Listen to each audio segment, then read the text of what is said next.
Selamat malam teman-teman, Suki Hontu, Namo Buddhaya. Namo Buddhaya. Namo Buddhaya.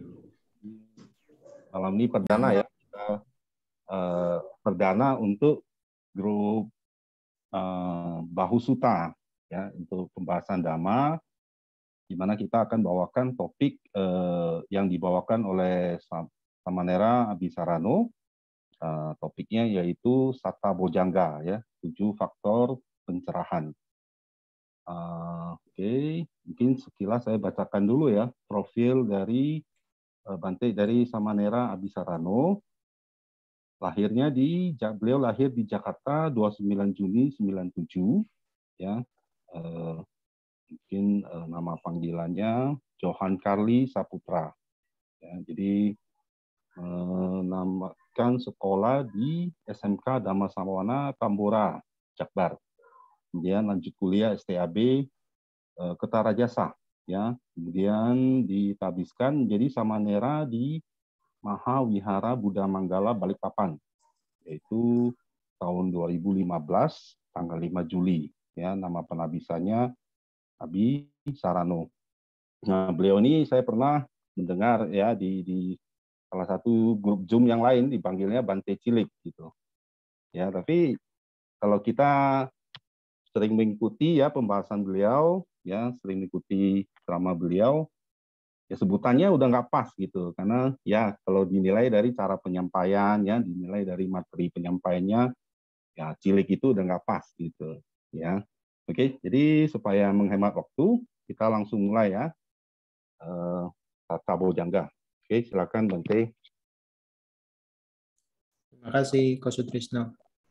Ya, teman-teman dan ibu bapak sekalian, mari kita bersama-sama mengagungkan Guru Agung Buddha Gautama sebelum kita melakukan pembahasan Dhamma.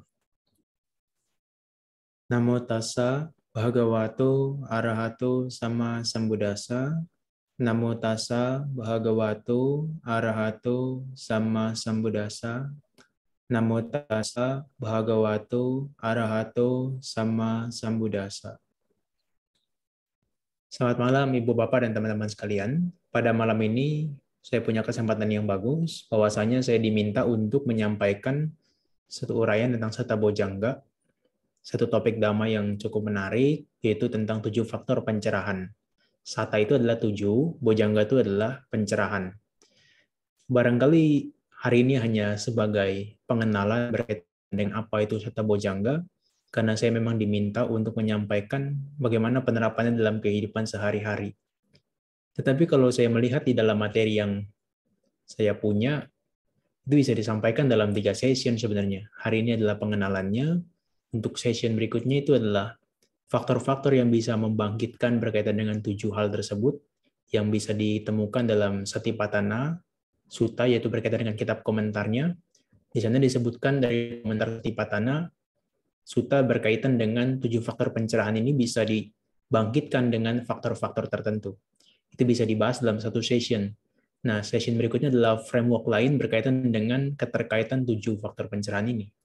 Oleh karena itu, dalam waktu 40 menit, saya ingin menyampaikan berkaitan dengan pengenalan dari 7 faktor pencerahan, supaya kita lebih familiar berkaitan dengan apa itu 7 faktor pencerahan.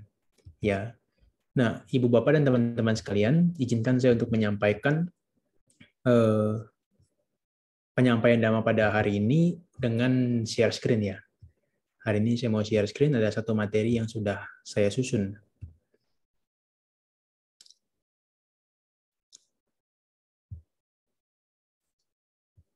Ya, Ibu Bapak dan teman-teman sekalian, ada salah satu khotbah Buddha di dalam Sampasadanya Sutta, kita bisa temukan dalam kitabnya Digha Nikaya, itu adalah khotbah ke-28.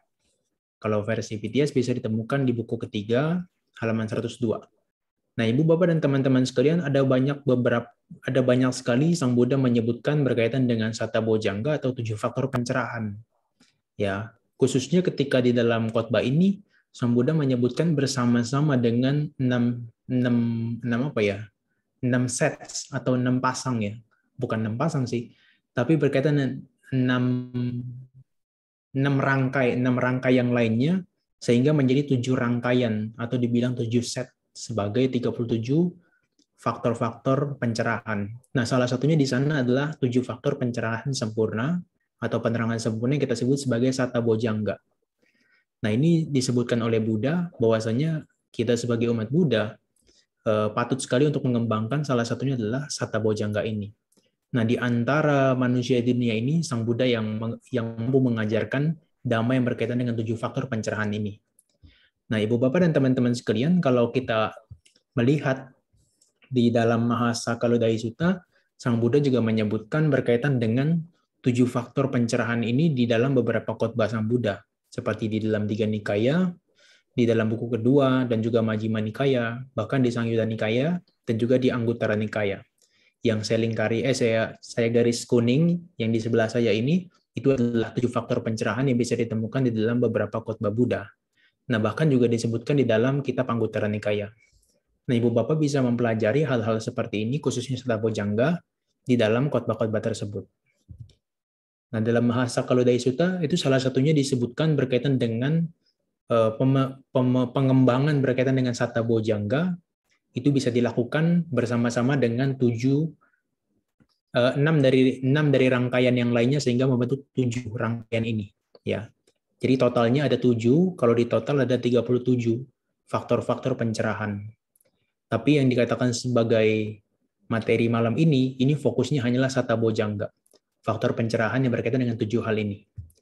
Nah, Ibu Bapak dan teman-teman sekalian, kalau saya menemukan di dalam salah satu tulisan dari Bante Thanissaro atau Bhikkhu Thanissaro, itu menyebutkan juga ada kesamaan kemiripan antara 5 indria atau panca indria, pancindria, dengan Sata Bojjhanga. Artinya 5 indera atau 5 kekuatan batin sekalipun, panca bala, itu ada kemiripan dengan Sata Bojjhanga atau 7 faktor pencerahan. Nah, 7 faktor pencerahan yang saya warnai kuning tersebut, itu ada beberapa aspek yang sebetulnya mirip. Seperti wirya, itu adalah manifestasi dari wirya bala atau wiryendriya. Sementara itu sati, mindfulness, itu juga manifestasi dari sati mindfulness dalam sati bala atau satindriya.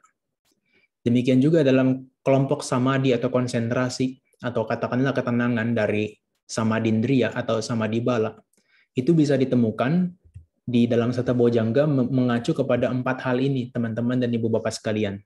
Kepada piti, kegembiraan, kemudian juga pasadi, itu adalah berkaitan dengan ketenangan batin, samadhi, yaitu adalah konsentrasi itu sendiri, dan upekha, batin yang tenang seimbang.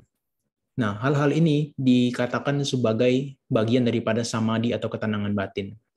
Di dalam artikelnya dari salah satu penulis terkenal di Thailand juga namanya Piatan juga menuliskan bahwa 4 hal ini dikatakan sebagai akibat daripada kita mengembangkan yang namanya 3 faktor yang sebelumnya, yaitu dari mindfulness, kemudian dari berkaitan dengan Dhamma Wicaya, penyelidikan Dhamma, kemudian yang terakhir adalah adanya wirya, itu sebagai sebab, dan yang 4 ini sebagai akibat, samadhi tersebut sebagai akibat.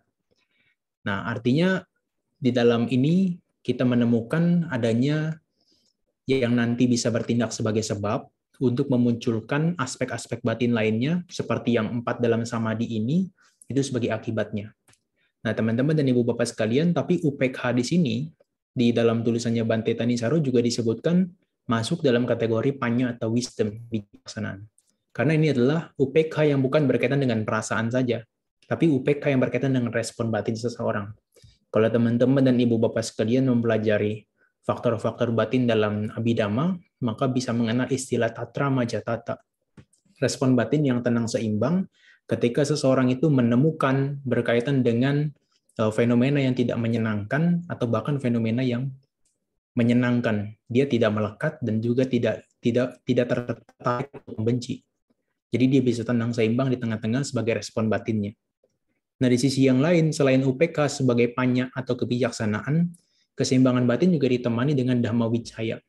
Dhamma Wicaya sendiri itu adalah penyelidikan terhadap Dhamma, teman-teman dan Ibu Bapak sekalian.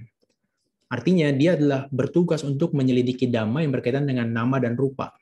Kalau dalam konteks kita bermeditasi, maka kita mengamati berkaitan dengan nafas masuk, nafas keluar, atau berkaitan dengan batin dan jasmani.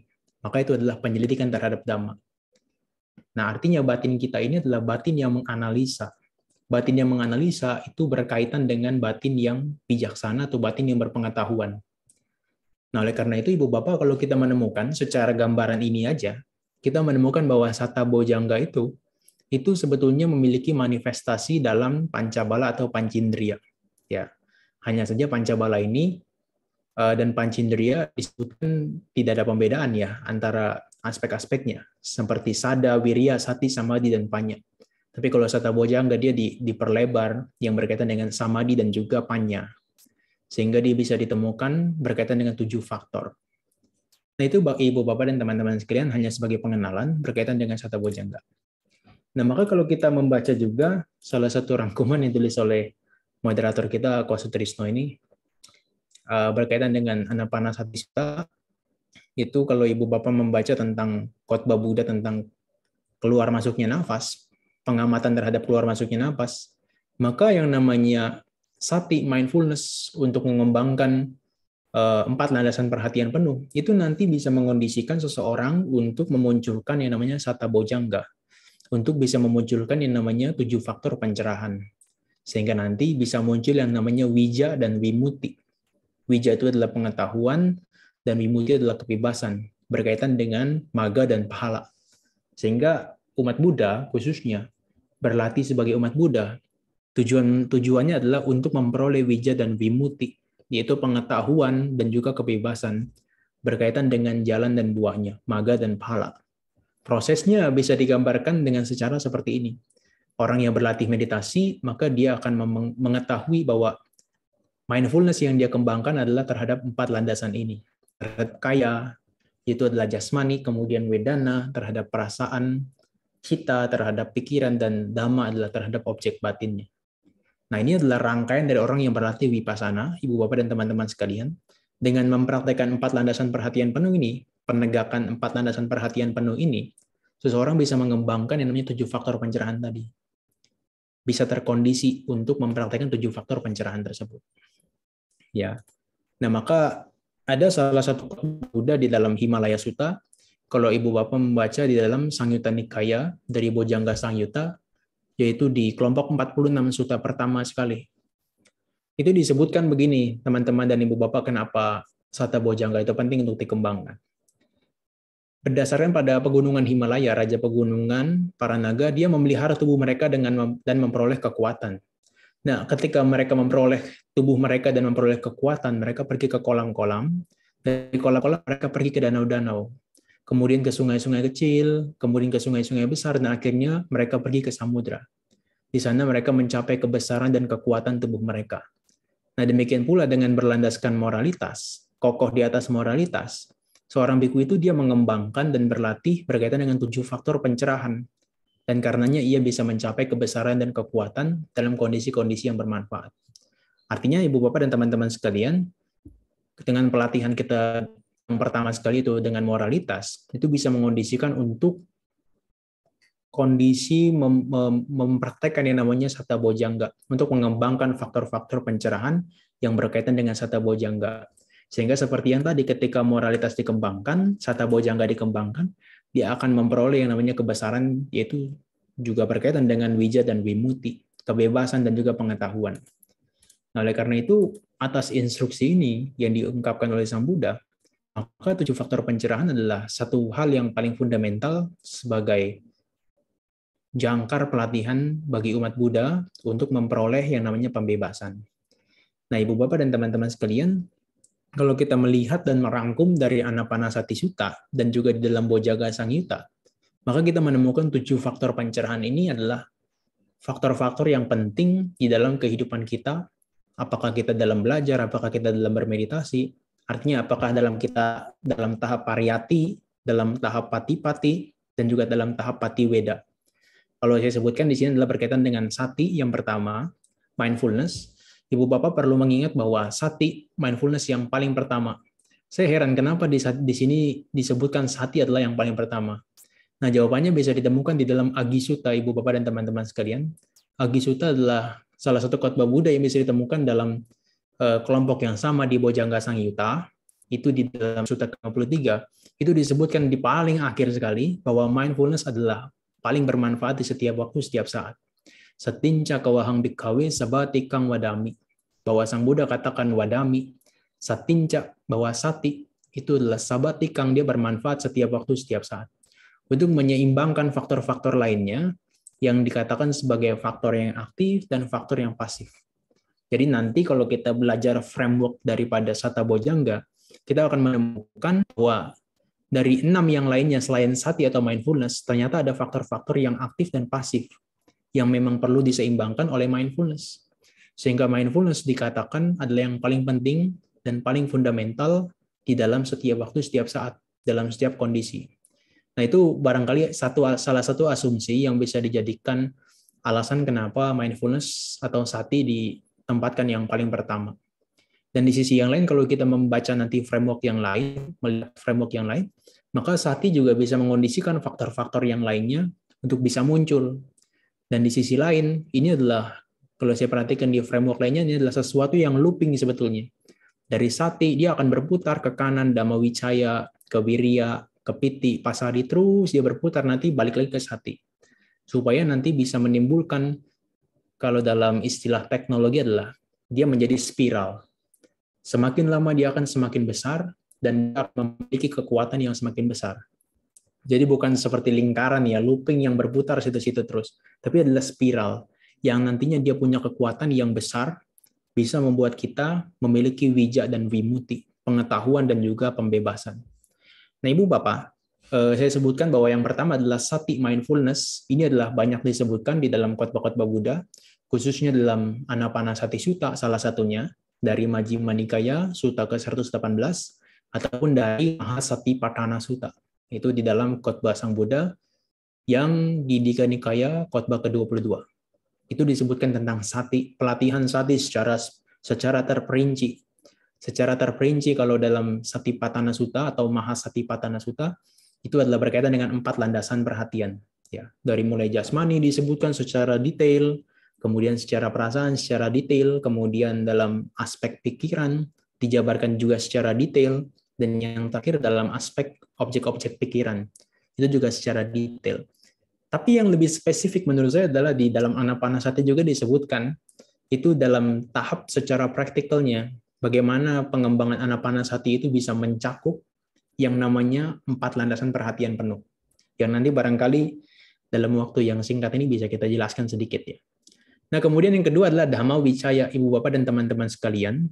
Kalau yang Dhamma Wicaya adalah berkaitan dengan investigations of Dhamma. Artinya Dhamma di sini adalah nama dan rupa, batin dan jasmani kita. Nah, yang ketiga adalah Wirya, yang kita anggap sebagai semangat atau usaha. Ya, semangat atau usaha yang kita sebut sebagai effort. Yang keempat adalah Piti, ya, semacam kegembiraan atau joy atau rapture. Itu bisa disebutkan kegembiraan karena bukan yang timbul secara duniawi kalau hal ini. Ini adalah kegembiraan yang muncul karena kita bisa mengamati yang namanya batin dan jasmani kita.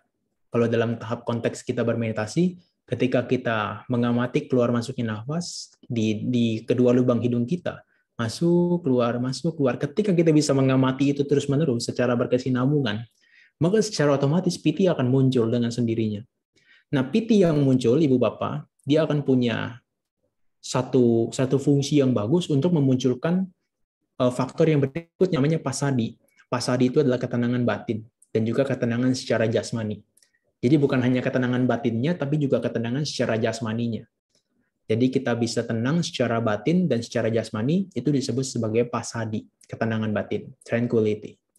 Yang keenam, Ibu Bapak, itu adalah terkait dengan samadhi atau concentration. Nah, concentration atau samadhi itu banyak juga disebutkan ya, adalah penyatuan pikiran atau pikiran yang terpusat pada satu hal.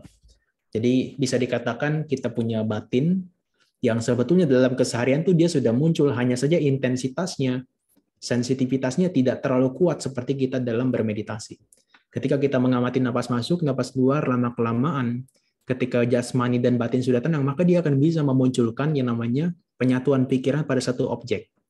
Ya, batin kita terpusat, masuk, keluarnya napas. Maka akan muncul yang namanya samadhi, konsentrasi.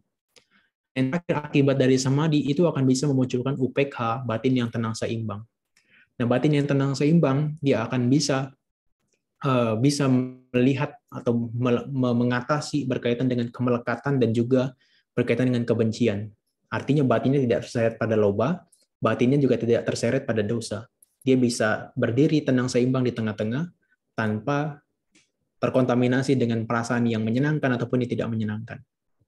Ya, Bapak tadi sebutkan bahwa sati mindfulness yang berkaitan dengan salah satu faktor daripada 7 faktor pencerahan ini adalah satu hal yang penting. Seperti halnya ketika di dalam Satipatthana Sutta, Sang Buddha menyebutkan di awal sekali, itu adalah dalam syair-syair yang menunjukkan bagaimana cara kita berlatih, salah satunya adalah sati. Disebutkan bahwa kaya nupasi viharati atapi sampajano satima. Nah, satima itu disebutkan di sini, artinya adalah pelatihan sati. Itu harus disertai dengan faktor-faktor lainnya. Dengan atapi, yaitu wirya. Sanpajanya itu adalah berkaitan dengan pengamatan atau pengetahuan secara komprehensif. Comprehensive knowledge, pengetahuan yang secara komprehensif. Ya boleh dibilang sebagai panya atau kebijaksanaan. Nah, jadi mindfulness di sini, dia bekerja bersama-sama di dalam hal ini dengan wirya atau semangat dan juga dengan sampajanya atau pengamatan. Atau berkaitan dengan kebijaksanaan. Nah, oleh karena itu, dia bisa mengamati berkaitan dengan jasmani sebagai jasmani. Sehingga batinnya bisa terbebas dari yang namanya rasa suka dan tidak suka pada dunia. Nah, Ibu Bapak, itu adalah salah satu syair yang di dalam Satipatthana Sutta atau Mahasatipatthana Sutta, Sang Buddha berikan sebagai guideline atau semacam panduan kita untuk bermeditasi. Tapi sati di sini barangkali nanti saya jabarkan cukup lebih penting adalah berkaitan dengan anapanasati. Karena katanya kalau berkaitan dengan Mahasatipatthana, itu terlalu panjang dan detail, mungkin juga ada penjelasan dari narasumber yang lain. Dan sebetulnya kalau Ibu Bapak teman-teman sekalian dari framework yang ini, itu juga Ko Sutrisno sudah merangkum berkaitan dengan Anapanasati Sutta. Saya nggak tahu siapa yang menjabarkan Anapanasati Sutta ini di kelas Bahu Sutta, tapi itu dirangkum di web berkaitan dengan penjabaran daripada Anapanasati Sutta. Nanti bisa ditanyakan ke Ko Sutrisno kalau berkaitan dengan Anapanasati Sutta berarti ya. Jangan tanya saya. Oke, Dhamma Vicaya teman-teman sekalian, kita mempelajari dan menganalisa. Setelah kita muncul mindfulness, kita mengarahkan pada objek batin dan jasmani, maka kita menganalisa, mempelajari berkaitan dengan sesuatu yang dikatakan sebagai nama dan rupa secara menyeluruh, secara kompleks, secara komprehensif. Nah, dengan demikian maka dia bisa memunculkan yang namanya Dhamma Vicaya. Nah, Ibu, Bapak, dan teman-teman sekalian, kalau dalam aspek batin kita, Dhamma Vicaya boleh disebut sebagai wicara namanya. Kalau dalam faktor-faktor jana itu kan ada yang namanya vitaka, wicara, piti, sukha, ekagata. Kalau vitaka itu kan menempelkan batin kita itu pada objek, ya kan. Contohnya Ibu Bapak dan teman-teman sekalian sekarang bisa melihat saya di sini, di depan layar ini, itu karena ada faktor yang namanya vitaka, menempelkan batin Ibu Bapak pertama kali pada layar di depan Ibu Bapak. Atau bukan hanya dalam objek penglihatan, tapi dengan objek suara. Kenapa Ibu Bapak bisa dengar objek suara atau suara saya sekarang? Karena indera daripada telinga Ibu Bapak sekalian itu diarahkan pada objek suara yang ada di depan Ibu Bapak sekalian. Itu adalah suara saya. Nah, itu adalah vitaka, mengarahkan ke sana. Kalau tidak ada vitaka, Ibu Bapak batinnya tidak akan mengarahkan pada objek suara ataupun penglihatan di depannya. Nah, dari vitaka biasanya akan muncul wicara. Bukan biasanya, tapi pastinya akan muncul yang namanya wicara. Nah, wicara ini adalah melanjutkan apa yang dilakukan oleh vitaka tadi. Jadi kalau vitaka itu hanya sekali nempel, kalau wicara itu menempel terus-menerus. Ya. Sehingga Ibu Bapak ketika melihat screen ini, Ibu Bapak bisa membaca, oh di depan ini ada tulisan Dhamma Vicaya, Investigations of Dhamma. Kemudian lihat gambar saya, ada lihat gambar saya gerak-gerak, kemudian saya bicara, kemudian ada suara yang diterima, kemudian didengarkan terus-menerus. Nah, ini adalah karena batin kita menempel pada objek tersebut, apakah objek penglihatan dan juga objek suara, maka kita bisa memahami apa yang disampaikan dan juga apa yang ditampilkan di depan kita. Oleh karena itu dia berkaitan dengan pengetahuan ataupun kebijaksanaan. Kita bisa memahami. Kalau Ibu Bapak hanya sekedar melihat, hanya ada wicara, artinya hanya melihat sekali kemudian tidak tidak ditempelkan batinnya terus-menerus ke arah sana. Hanya melewat aja. Untuk memahami secara detail dari apa yang ditampilkan, kemudian dari apa yang didengarkan, itu tidak detail. Nah, dalam konteks kita bermeditasi, teman-teman dan ibu bapak sekalian, maka ketika kita pertama kali mengamati napas masuk keluar, itu adalah wittaka. Batin kita diarahkan kepada napas masuk keluar, itu adalah wittaka. Biasanya para guru meditasi menganjurkan untuk mengamatinya di depan kedua lubang hidung, ya, di depan kedua lubang hidung, dan itu adalah mengamati napas masuk keluar berkaitan dengan sentuhannya. Nah, itu kemudian ketika sudah diarahkan pertama kali, ada kemungkinan dalam kita bermeditasi, pikiran kita lari dari objek. Ya, kenapa bisa lari dari objek? Karena wicara, atau yang dikatakan sebagai dhamma wicaya, dia tidak ditempatkan di objek tersebut secara terus-menerus. Artinya baru beberapa detik dia mengamati objek, sudah lari pikirannya ke objek yang lain. Maka kalau tidak ada wicara, maka pikiran kita akan terdistraksi dengan berbagai objek indera. Saat ini, Ibu Bapak, karena Zoom-nya di rumah, secara online, secara pribadi, maka saat yang sama mungkin ada gambar di depannya, tampilan layar, kemudian ada gambar saya, kemudian ada suara saya. Tapi di sisi lain, itu kan ada suara-suara dari lingkungan sekitar, kemudian mungkin ada orang teriak, barangkali juga di sisi lain ada orang yang memanggil, ada anaknya yang di sampingnya. Nah, itu adalah objek-objek indera yang lainnya yang bisa mendistraksi ketika ibu bapak dan teman-teman sekalian sedang berada di sini. Sehingga kalau misalnya mengarahkan batinnya kepada apa yang ada di depan ini sekarang dan mendengarkan apa yang ada di depan ini sekarang, itu ketika ada distraksi dari objek yang lainnya, ibu bapak bisa menggeser wittaka tadi dari ke depan tadi bisa ke samping. Ketika dipanggil, misalnya namanya adalah Bu Yeni gitu ya, dipanggil Bu Yeni, maka kita akan geser kepala kita ke samping untuk melihat siapa yang memanggil kita. Nah, itu adalah wittaka yang berpindah terus-menerus. Nah, maka kita perlu wicara. Wicara adalah untuk menempelkan batin kita pada satu objek, supaya kita menempel terus-menerus, supaya kita bisa mempelajari dan memahami secara komprehensif itu. Nah, itu disebut salah satunya sebagai dhamma wicaya. Dan itu adalah berkaitan dengan gambaran secara singkat, kalau dalam manifestasi dalam kehidupan sehari-hari. Dan dalam kita bermeditasi, barangkali adalah ibu bapak bisa mengamatinya ketika ibu bapak mulai mengamati napas yang tadinya masuk, ternyata ada keluarnya.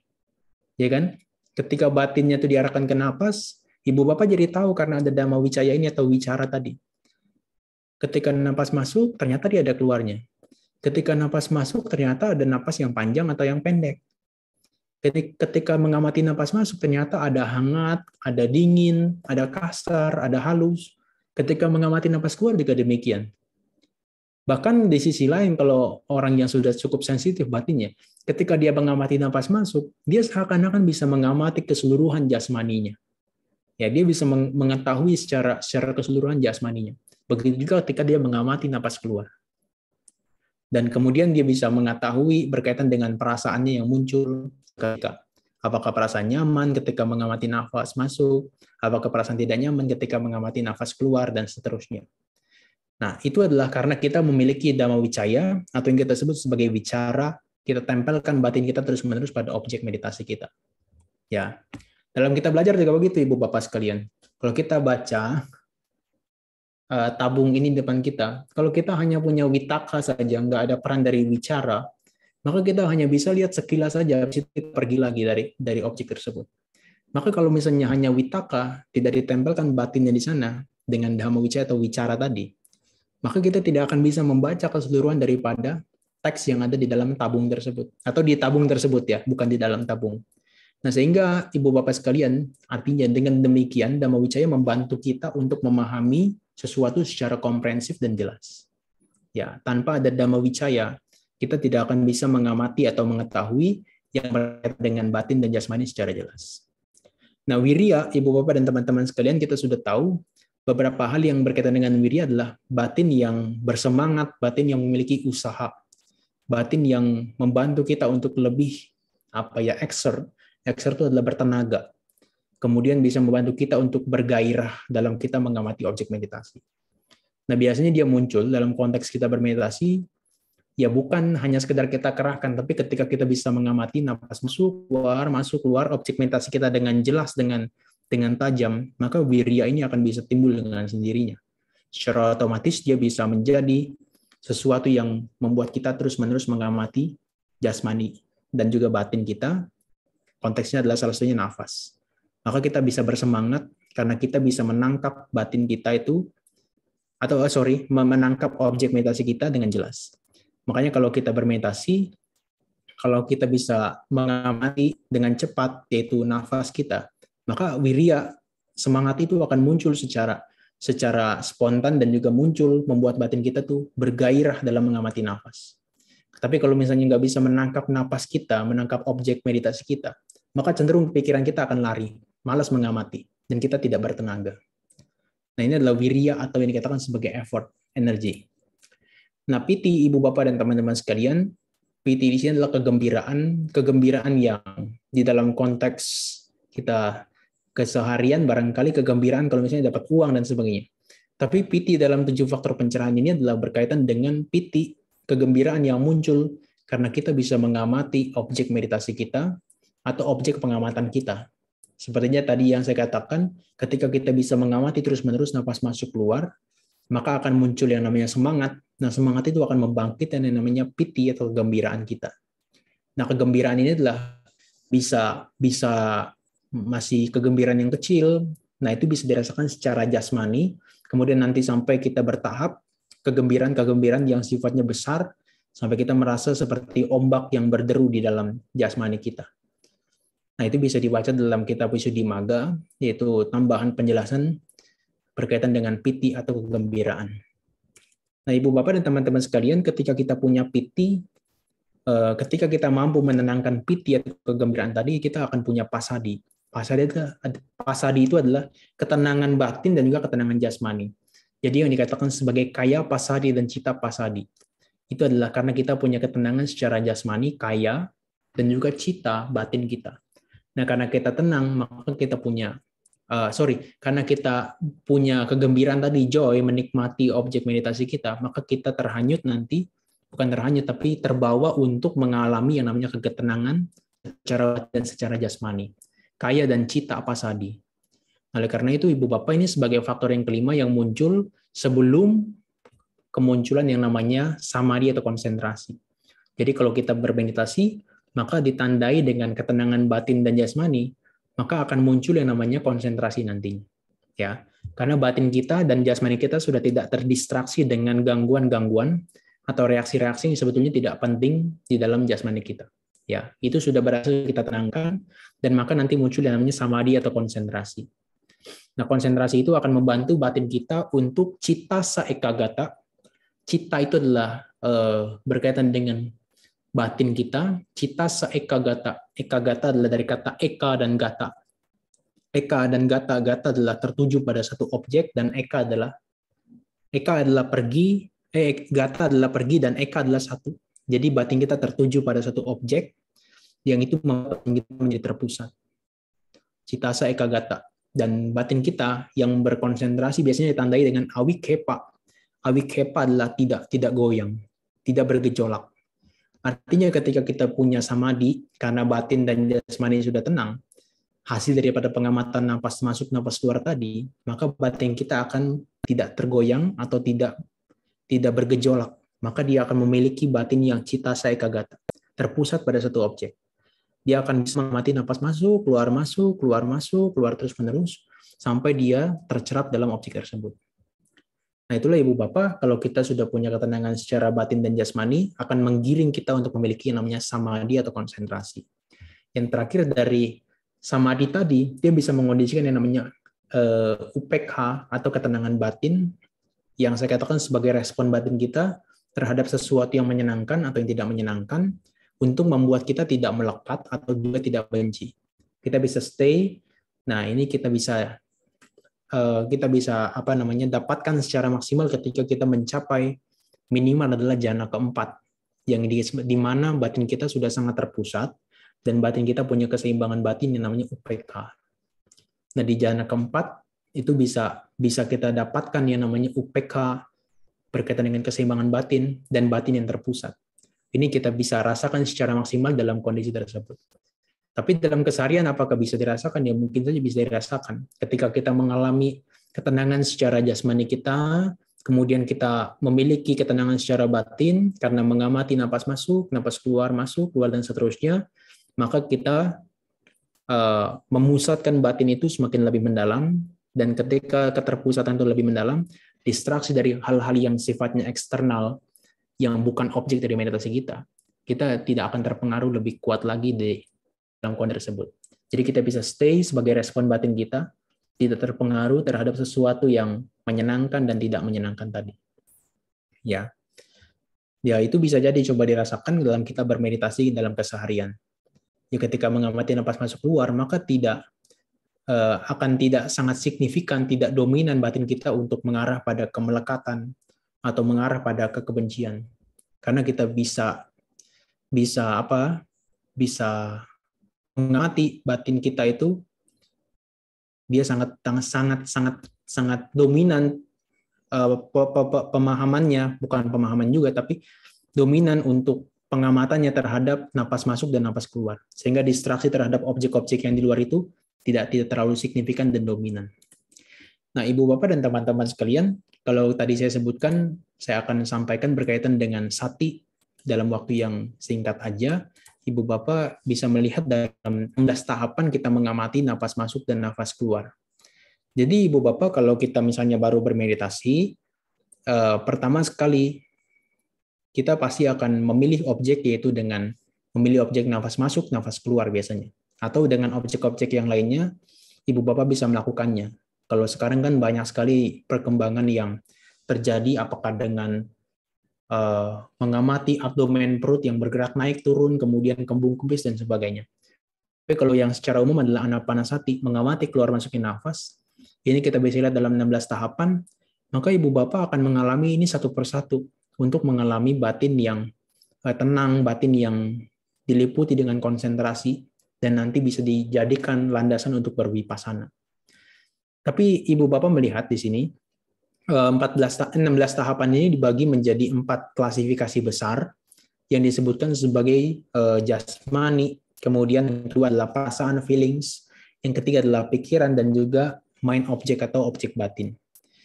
Nah, 12 yang pertama ini Ibu Bapak bisa melihat dari yang pertama, ketika mengamati nafas masuk keluar. Nah, nanti ini juga saya mau tanyakan kepada Ko Sutrisno, karena dia menuliskan yang bertentangan dengan apa yang saya pahami. Kalau misalnya pertama kali kita mengamati nafas masuk keluar, maka kita bisa mengamati nafas kita itu panjang. Dalam konteks adalah ketika kita duduk, maka nafas kita itu terasa panjang, ketika masuk, ketika keluar juga panjang. Ya. Nah, ini adalah tahap pertama ketika kita berusaha untuk duduk bermeditasi. Lama-kelamaan batin kita yang ketika mengamati nafas masuk, nafas keluar terus-menerus, dia membuat kita nafasnya menjadi lebih pendek, lebih short. Dalam bahasa Bali dikatakan lebih pendek adalah rasa. Kalau yang pertama adalah digang, panjang. Kalau yang kedua adalah rasa, pendek. Lebih pendek artinya membuat kita itu adalah jasmaninya tidak terlalu banyak membutuhkan energi, sehingga asupan energi itu tidak terlalu banyak, dan udara yang diperlukan oleh tubuh kita itu tidak terlalu signifikan besar seperti kita dalam beraktivitas biasa. Kalau aktivitas kita biasa kan kita bergerak ke sana sini membutuhkan energi besar, sehingga nafasnya bisa dalam konteks itu lebih panjang. Dan kemudian kalau kita berlari, kita memerlukan nafas yang panjang. Kalau kita berbicara dengan orang lain, nafasnya juga bisa dikatakan juga panjang. Tapi dalam konteks kita bermeditasi, teman-teman dan Ibu Bapak sekalian, nafas yang pertama itu adalah yang panjang tadi, itu dialami ketika pertama sekali. Ketika kita berusaha untuk menenangkan batin dan jasmani kita, maka nafas yang tadinya panjang sudah tidak dibutuhkan. Karena aktivitas jasmani itu membuat kita semakin sedikit sekali membutuhkan udara. Sehingga udara yang masuk itu sangat pendek rasanya. Pendek. Hanya saja dalam pengamatan saya, nafas yang pendek itu karena batin kita tajam mengamati nafas, maka seakan-akan dia menjadi satu rel yang panjang. Seakan-akan terasa dia panjang dan lama sekali. Tapi sebetulnya dari nafas kita yang panjang tadi, dia akan berkurang menjadi nafas yang pendek. Dia akan semakin pendek, terus-menerus. Sehingga dalam tahapan yang ketiga, kita bisa melihat nafas kita itu secara keseluruhan. Dari awal masuk sampai nafas keluar kita. Ya, dikatakan sebagai mengamati secara keseluruhan jasmani. Tapi dalam konteks komentarnya, secara keseluruhan jasmani adalah mengacu pada nafas itu sendiri. Nafas masuk sampai nafas keluarnya, dari awal sampai akhirnya. Ya, nafas masuk kan ada awalnya tuh, sampai akhirnya. Nah, kita mengetahui dari proses awal masuk sampai keluar. Ketika ibu bapak mengamati nafas masuk keluar kan di depan sini nih. Hanya di satu titik aja. Nggak perlu kita mengikuti sampai ke dalam. Hanya di satu titik. Ketika kita tahu masuk, kita tahu awal sampai akhirnya berkaitan dengan masuknya. Demikian juga dengan keluarnya. Ketika keluarnya kita tahu keluar itu ada awal dan akhir. Di dalam tahap ini kita bisa mengamati secara keseluruhan, whole breath. Kita bisa mengamati secara keseluruhan nafas kita.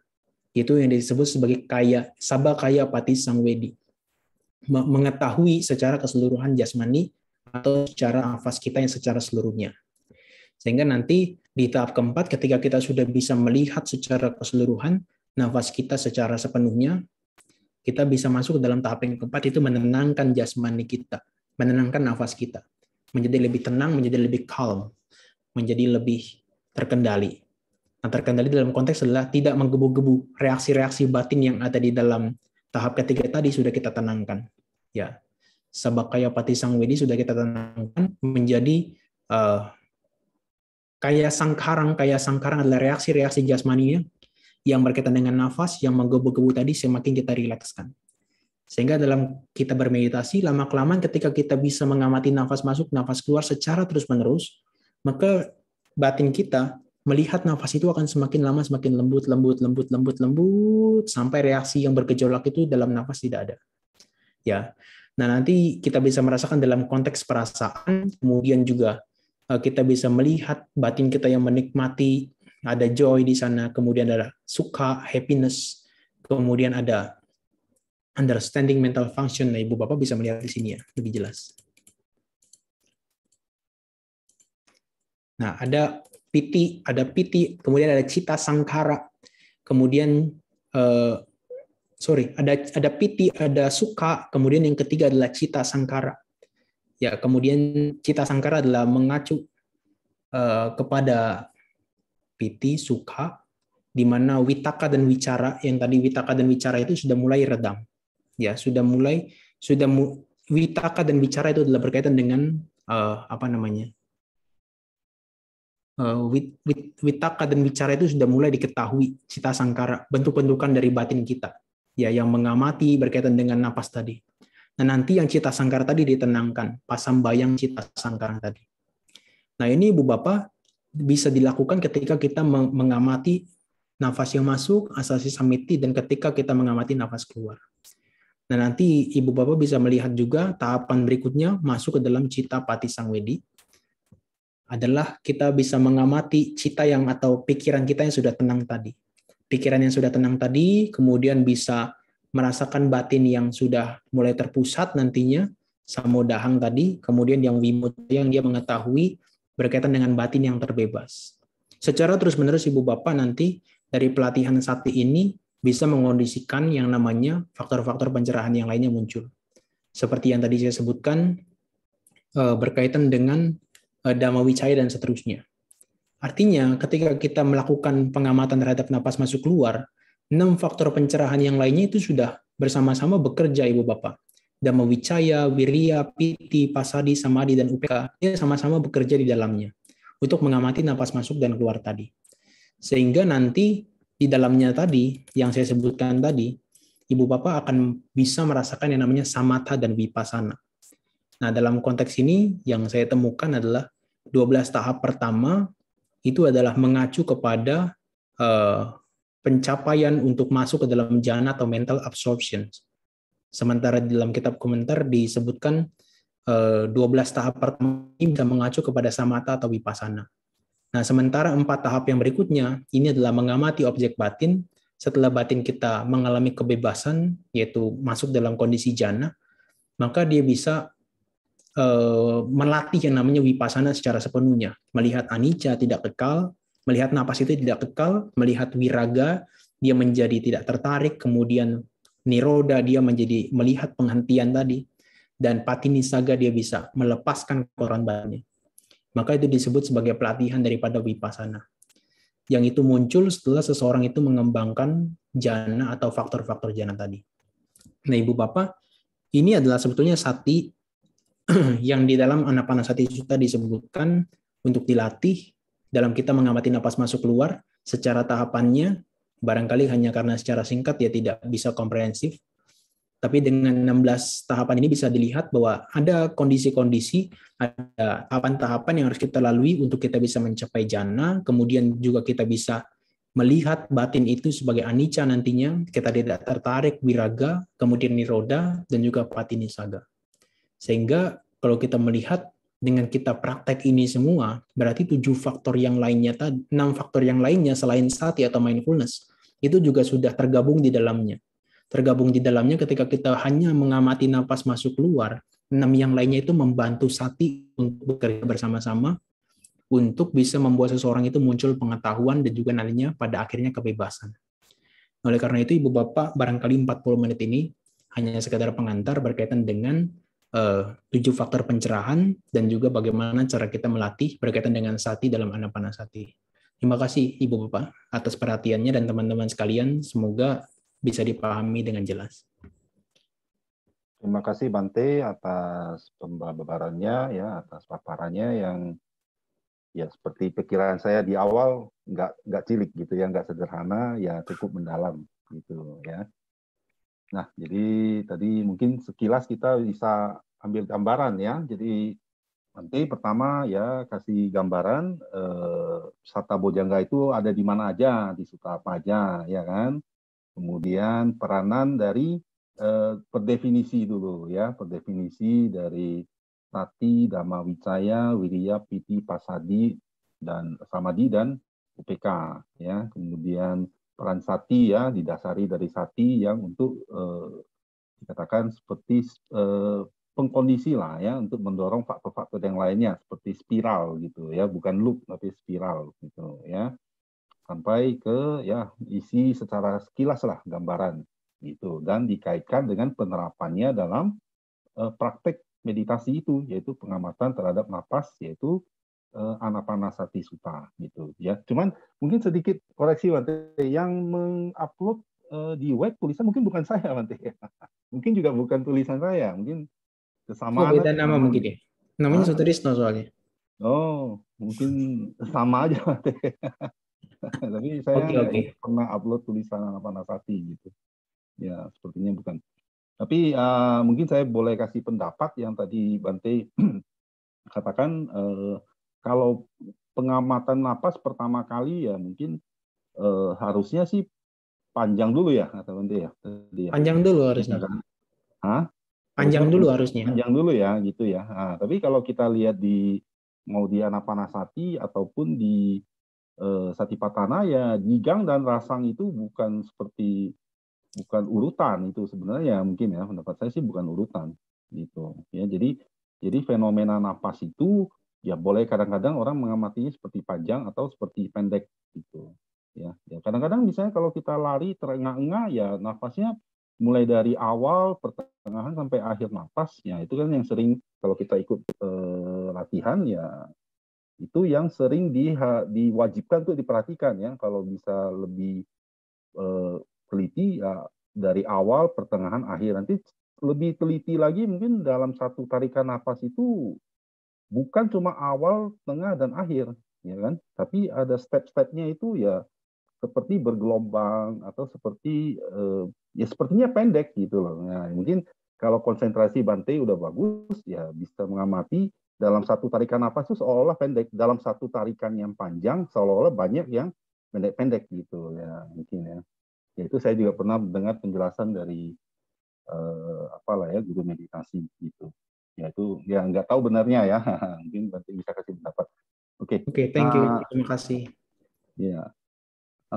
Mungkin ya kita lanjut ke sesi tanya jawab ya, sesi tanya jawab. Barangkali teman-teman ada yang dari materi yang dipaparkan tadi boleh ya, atau mau ditampilkan lagi mana yang kurang jelas juga boleh, mana yang mau ditanya atau mau kasih pendapat juga dipersilakan ya, mumpung ada kesempatan.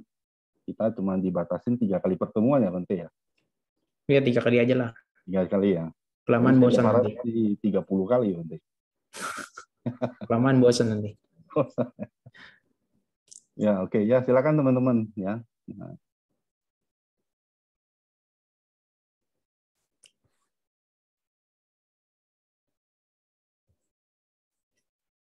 Ada? Mungkin boleh langsung atau mau pakai raise hand ya?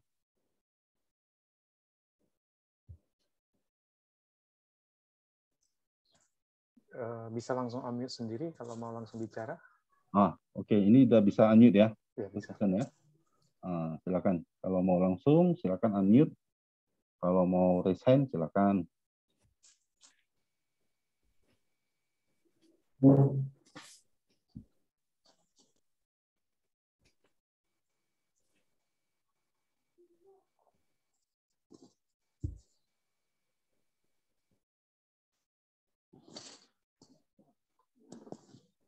Oke.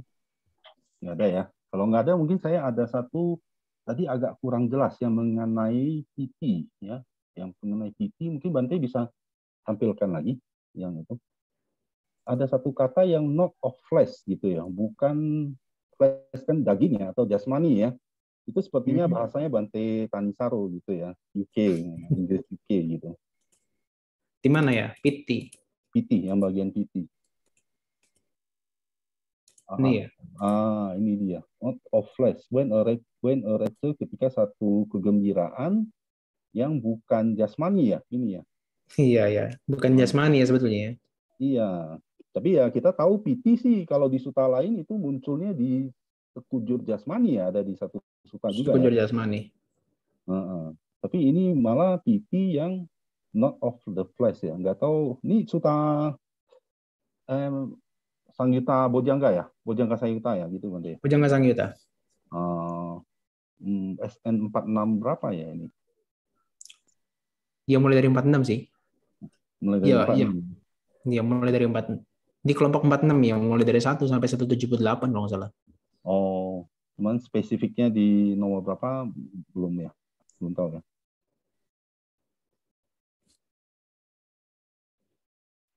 Ada referensi tentang ini enggak?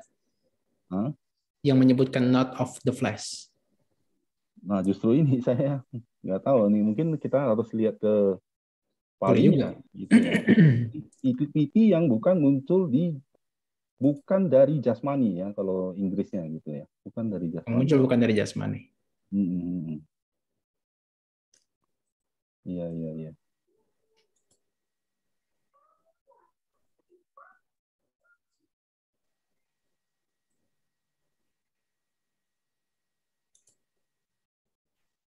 Oke, silakan. Di sini ada siapa?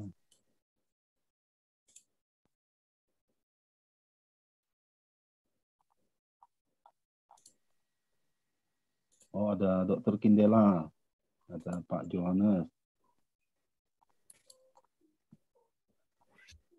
Malam, Dok. Nggak tahu sambil praktek nggak nih, Dr. Kindela? Ya, selamat malam sama Nera, selamat malam Pak Sutrisno, Bapak Ibu semua. Malam, Ya, Dr. malam. Kindela. Bagaimana? Ada tanggapan atau ada pertanyaan? Aduh, maaf tadi saya baru gabung, ini saya lagi jaga juga. Oh, iya. Dulu. Biasanya dokter sambil prakteknya.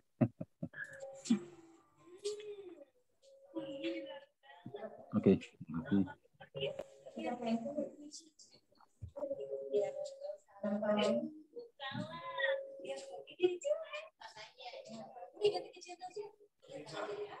Ya, malam Pak Jonas. Kalau ada tanggapan, ada pertanyaan, silakan.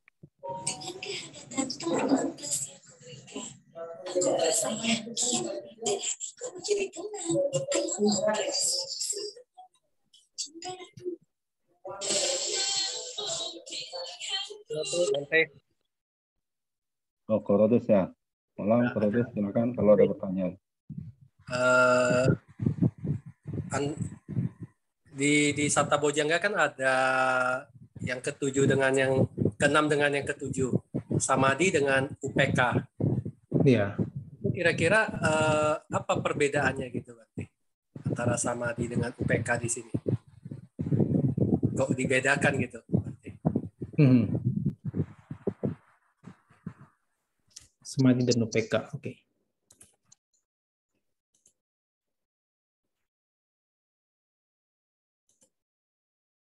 Apa perbedaan antara samadhi dan Ya, kan UPK, PT gitu kan ya. juga bagian dari sama samadhi ya, samadhi juga kan. Kenapa ada dibeda-bedakan gitu? PT tadi UPK ya. Iya, ada UPK, ada juga samadhi juga kan.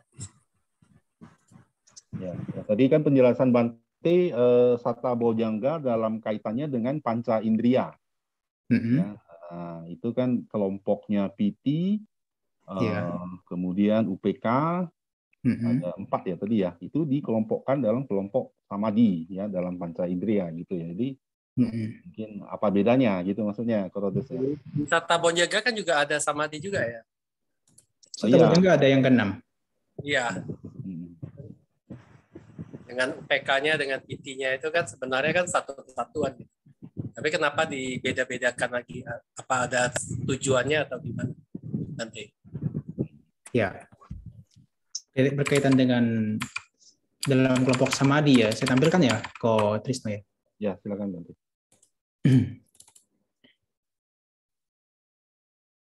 Yang tabel ya, yang awal-awal tuh di tabel ya sepertinya. Oh ya. Ini ya.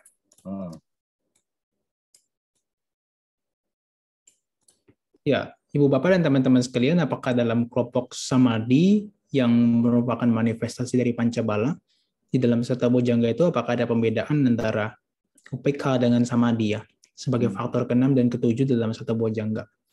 Ya, Ibu Bapak tentunya sekalian, seperti yang saya sebutkan tadi, samadhi itu adalah berkaitan dengan faktor-faktor batin yang katakanlah membuat batin kita terpusat dalam satu objek tersebut ya.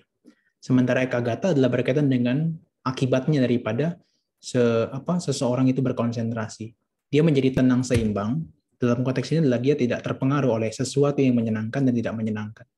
Batinnya adalah respon batinnya tidak melekat dan tidak membenci. Jadi UPK dia bisa muncul karena samadhi. Samadhi bisa muncul karena pasadi. Pasadi bisa muncul karena piti. Itu adalah sebuah tahapan sebetulnya yang pasti dilalui. Kalau di dalam kitab Usidimaga, dalam proses seseorang mencapai jana, itu kan ada 5 faktor jana ya. Witaka, wicara, piti, sukha, ekagata. Nah, tidak disebutnya sebagai pasadi, tapi setelah muncul piti, maka ada muncul pasadi, yaitu ketenangan secara kaya dan juga cita, secara batin juga secara jasmani kita. Maka nanti pasadi akan memunculkan namanya sukha dan ekagata.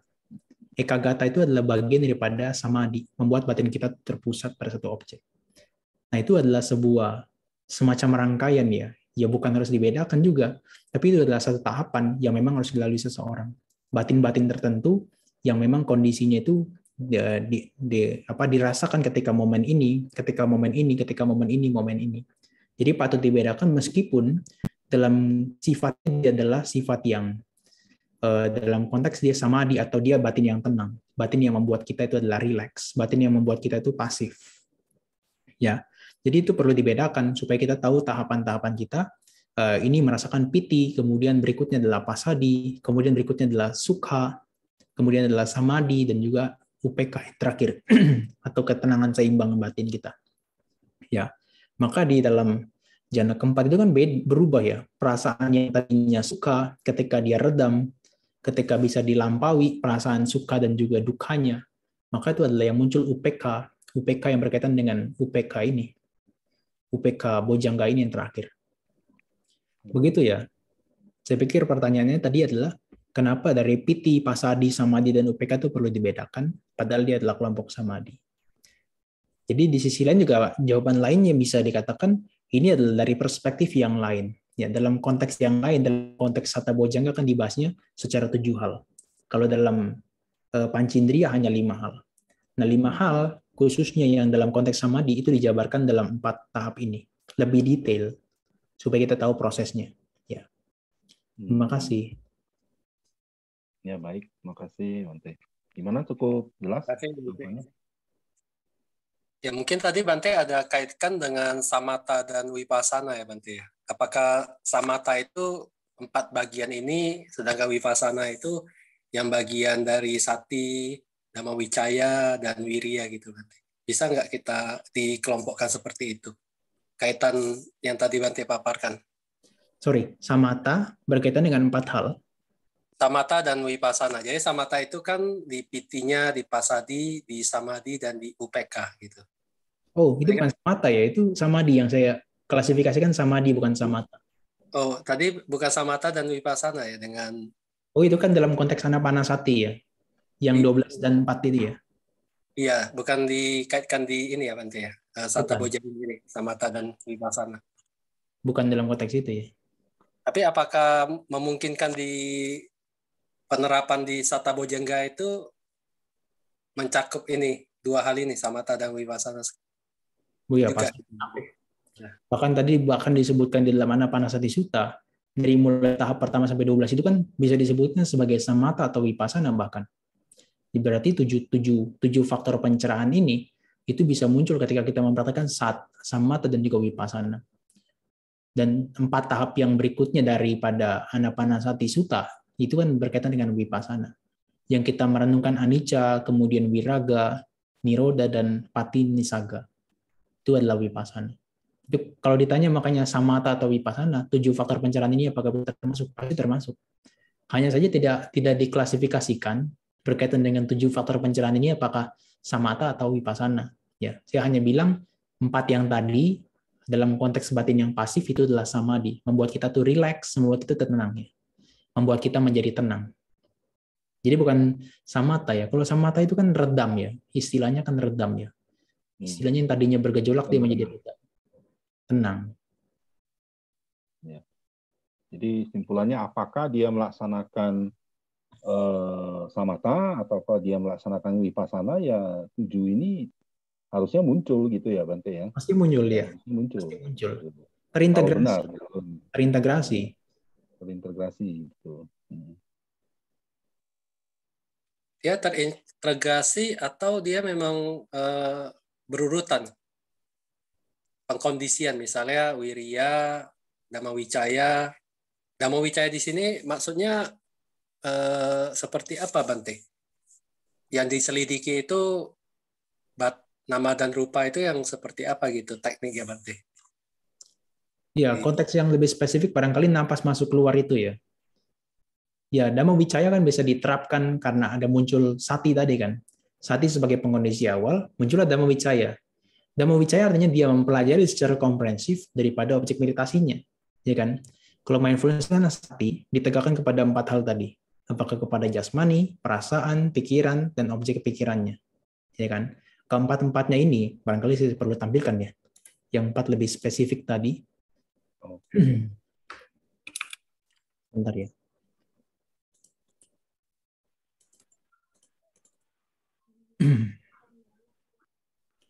Sebentar. Ini ada di sini. Nah, Ibu Bapak dan teman-teman sekalian, kalau Ibu Bapak melihat, di sini kan ada kaya nupasana, ada wedana nupasana, cita nupasana, dan seterusnya.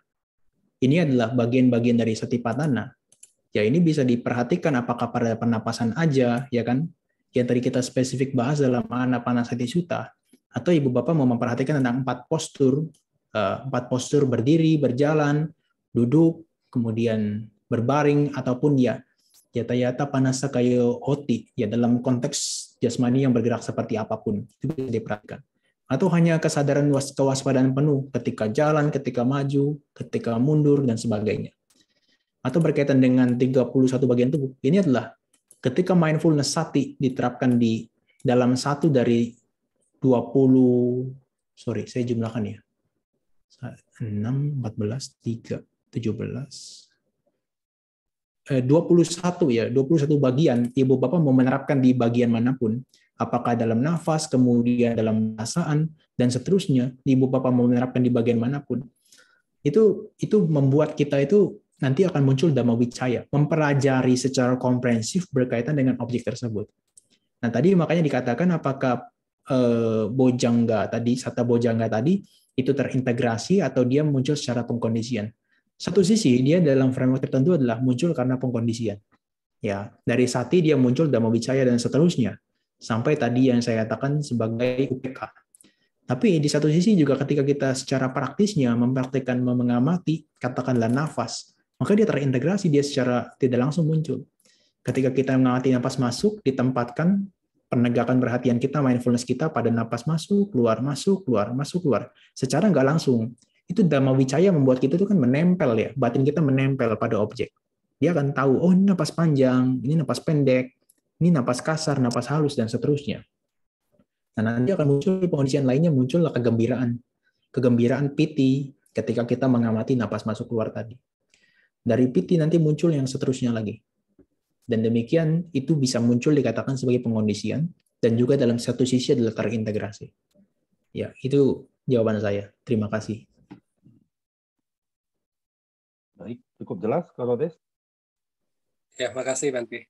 Oke. Ya, sama-sama. Jadi oke ya, bisa ditangkap ya. Nah, ini ada lanjutan pertanyaan dari Pak Johannes. Bagaimana mengembangkan 7 faktor ini dalam momen kehidupan sehari-hari, bukan hanya dalam sesi meditasi formal? Itu konteks di chat ya. Terima kasih Ibu Bapak. Ini kan karena dalam konteks ini ingin diterapkan dalam kehidupan sehari-hari.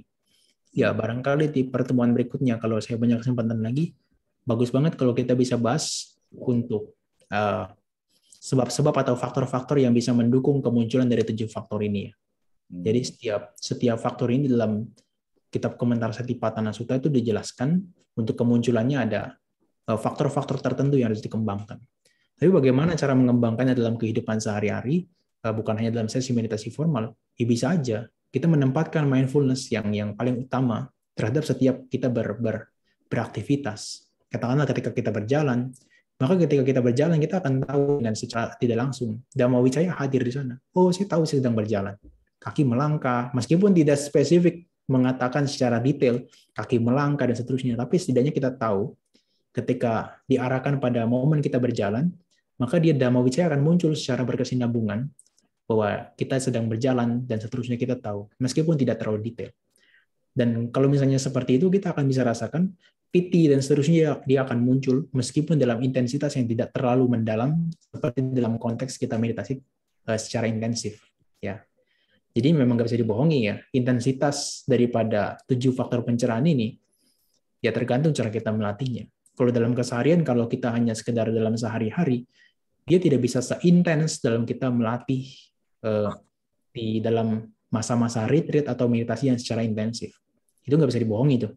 Ya. Tapi setidaknya itu adalah semacam guideline kita untuk bisa diterapkan dalam keseharian, di mana aktivitas apapun bisa kita terapkan, sehingga dia bisa menjadi penunjang untuk dilatih dalam kehidupan sehari-hari. Makanya kan kalau kita baca dalam Cattaro Satipatthana, khususnya dalam bagian jasmani, itu baru bagian jasmani aja kan ya, sudah 14 bagian. 14 bagian artinya beberapa bagian itu sudah menyebutkan di setiap aktivitas apapun ketika makan dan sebagainya. Itu diterapkan berkaitan dengan mindfulness, itu bisa mendukung kita nantinya untuk penerapan dalam kita bermeditasi. Lebih intensif atau bojangganya bisa muncul. Ya. Jadi nggak apa-apa kalau ibaratnya tuh api yang besar itu ya kita munculkan ketika kita sessionnya meditasi intensif kan. Tapi kalau dalam keseharian ya hanya percikan-percikan api supaya menjaga tidak benar-benar padam. Dalam keseharian itu bisa dipraktekkan ya ketika kita bukan hanya mengamati secara fisik kita bergerak, tapi ketika perasaan muncul, apakah perasaan menyenangkan, yang tidak menyenangkan. Bisa dicatat aja dalam batin kita. Bagi para pemula khususnya para ibu bapak yang baru mengenal meditasi itu bisa mencatat aja dalam batin. Misalnya sesuatu yang menyenangkan secara menggebu-gebu, secara dominan, secara signifikan muncul dalam batin kita bisa catat.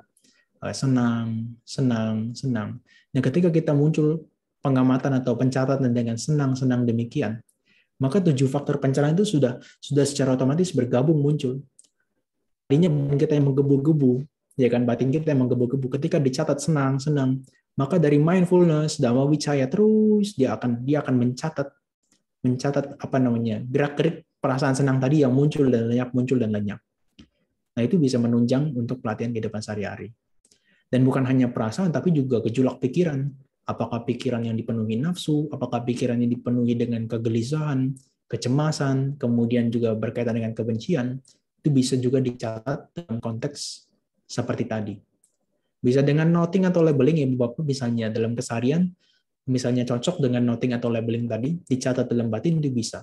Tapi kalau hanya sekedar dirasakan, tidak nyaman di batin ketika rasa ketika rasa benci muncul tidak nyaman, dirasakan tidak nyamannya itu dalam batin, itu sudah bagian penerapan dari mindfulness. Sehingga Dhamma Wicaya, penyelidikan yang komprehensif terhadap fenomena tersebut, memberitahu kita informasi baru, database baru, bahwa ternyata ketika perasaan yang membenci, respon batin yang membenci, tidak suka, ketika muncul, itu rasa di batin itu tidak nyaman, tidak enak. Begitu juga dengan ketika keserakahan yang muncul, di batin itu menjadi kaku, membuat kita tuh menjadi dingin, menjadi tidak nyaman. Nah, hal-hal seperti itu kan bisa diterapkan dalam keseharian. Atau dalam konteks yang lain, misalnya berkaitan dengan rintangan-rintangan batin muncul. Rintangan-rintangan batin muncul, misalnya pikiran yang gelisah, pikiran yang cemas, katakanlah udaca niwarana ya.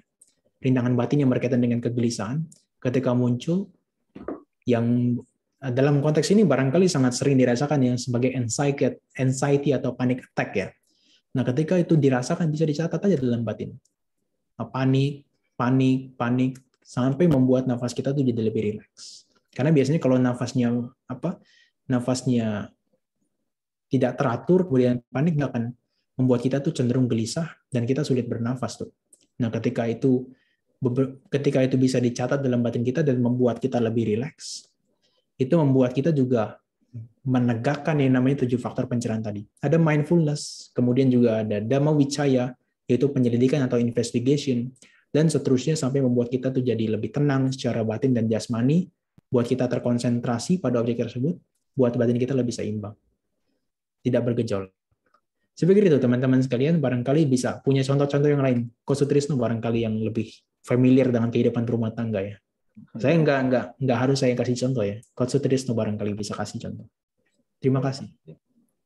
Ya, jadi ya saya sangat setuju dengan pendapat Bante ya. Jadi nggak bisa kita berharap dalam sesi meditasi formal langsung 7 faktor itu langsung muncul gitu, nggak mungkin ya, tanpa didukung dari kehidupan kita sehari-hari gitu loh.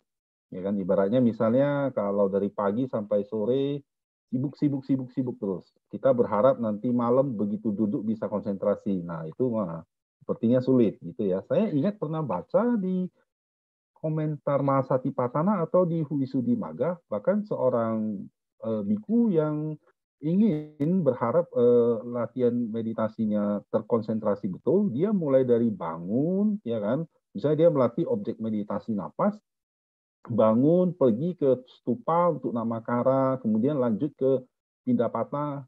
Nah itu bahkan sepanjang itu sampai sore siang habis makan pun objeknya itu nggak boleh dilepas sama sekali gitu loh. Jadi walaupun dia beraktivitas kehidupan sehari-hari, bangun misalnya yang membersihkan badan, kemudian ke stupa namakara, balik pindapata, balik makan sampai duduk lagi, objek itu tetap harus dijaga gitu. Seperti itu ya. Saya lupa di komentarnya Visuddhimagga atau komentarnya Mahasatipatthana gitu, seperti itu ya. Jadi ya seperti penjelasan Bante tadi ya. Jadi kalau mau berharap dalam meditasi formalnya bagus, ya itu dalam kehidupan sehari-hari harus didukung gitu. Ya. Apa boleh disebut itu sebagai gocara sampajanya ya? Ya, gocara sampajanya. Gocara sampajanya adalah sampajanya kan tadi saya sebutkan tentang pemahaman secara komprehensif ya seperti Dhamma Wicaya tadi. Ya, bidang wilayahnya. Nah, gocara kan wilayahnya kan, wilayah pengamatannya harus di sekitar itu, gitu. Gocara. Ya, setidaknya menjaga berkaitan dengan objek nafasnya itu supaya tidak dilupakan secara begitu aja. Makanya kan kalau biku-biku di Thailand dia menggunakan kata Buddho itu ya untuk menjaga Buddho. Tapi ada komentar bagus dari dari Visuddhimagga yang dituliskan oleh Bante Buddhaghosa. Itu kan menyebutkan dengan teknik labeling 1 sampai 8 itu bagus banget. Itu yang saya sering gunakan dalam keseharian. Oh, contohnya gimana Bante? Kalau teknik labeling yang 1 sampai 8? 1 sampai 8 ya itu kan dalam konteks nafas ya. Nafas masuk, keluar 1. masuk, keluar 2, sampai 8 kembali lagi. Ketika pikirannya lari, maka dia akan menyadari pikiran-pikiran. Kembali lagi dia kepada nafas masuk, keluar 1, 2, seterusnya. Ya. Jadi objeknya satu, tutup napas, cuman untuk membantu konsennya dihitung gitu ya, 1 sampai 8 gitu ya Bante ya. Iya, labeling. Labelingnya. Nah, kalau ada metode yang lain kan apapun objek yang masuk di labeling, sepanjang dijaga labelingnya, bukan dijaga objeknya gitu ya. Ya. Oke. Makasih Bante. Oke, ada lagi pertanyaan? Mungkin Pak Jonas cukup puas dengan jawaban seperti itu. Kalau ada tanggapan lainnya silakan. Kalau mau langsung juga nggak apa-apa. Kita ya, yang dibahas cukup berat, cukup serius, tapi jangan terlalu tegang gitu ya kan. Jadi biar batinnya juga lentur ya kan. Nah, kalau batinnya lentur lebih gampang. Silakan. Cukup. Thanks Bante, Pak Sutrisno. Terima kasih Pak Yohanes. Ya, terima kasih.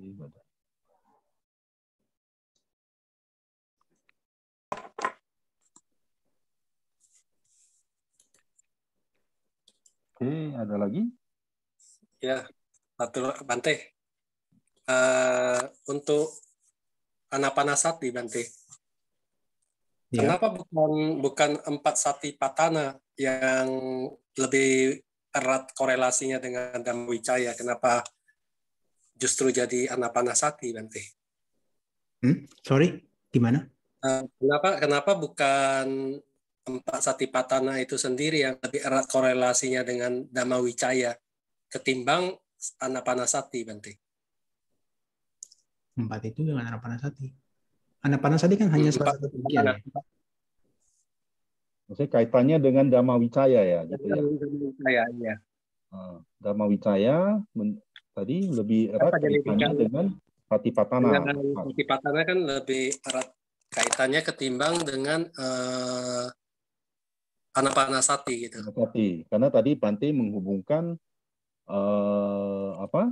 Dhamma Wicaya itu dengan Anapanasati Sutta gitu ya, maksudnya. Iya, maksudnya gitu. Oke, silakan Bante. Justru saya kayaknya Sati dengan Anapanasati kan ya. Sati ya tadi ya. Penerapan Sati dalam Anapanasati Sutta ya. Kenapa bukan Dhamma Wicaya? Saya pikir itu kan dalam guideline-nya di Mahasatipatthana Sutta kan sudah disebutkan ya. Atapi Sampajano Satima itu ya. Sampajano itu adalah Dhamma Wicaya sebetulnya. Dari kata anya atau pemahaman atau katakanlah kebijaksanaan. Kebijaksanaan itu ya penerapan manifestasi daripada Dhamma Wicaya. Jadi dalam konteks penerapan Satipatthana Sutta itu juga ada Dhamma Wicaya juga. Ya kan? Hanya saja dalam sutta yang spesifik tadi yang saya sebutkan, dalam Anapanasati Sutta, itu adalah untuk menggambarkan penerapan mindfulness atau sati dari Anapana sendiri, secara spesifik. Dalam kita mengamati nafas, secara nggak langsung ternyata bisa berkembang juga berkaitan dengan 4 perhatian penuh. Itu memang konteks suttanya begitu kan? Konteks suttanya memang perhatian penuh berkembang ketika kita mengamati nafas. Kok selain mengamati nafas ada kemungkinan teknik lain nggak Bante? Ada banyak. Tadi kan dalam Cattara Satipatthana banyak sekali yang dikembangkan. Satu bagian ya. Ada 14 dari yang kaya, 1 dari Vedana, 1 bagian dari Citta, dan ada 5 bagian lainnya dari Dhammanupassana. Ya tinggal dipilih aja yang mana. Dan manapun yang dipilih itu tetap memunculkan 7 faktor gitu ya Bante. Pencerahan mengarah pada sana. Mengarah pada sana.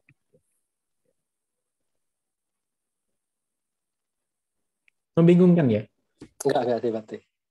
Cuma ingin lebih lebih jelas, lebih tepat gitu Bante. Ya.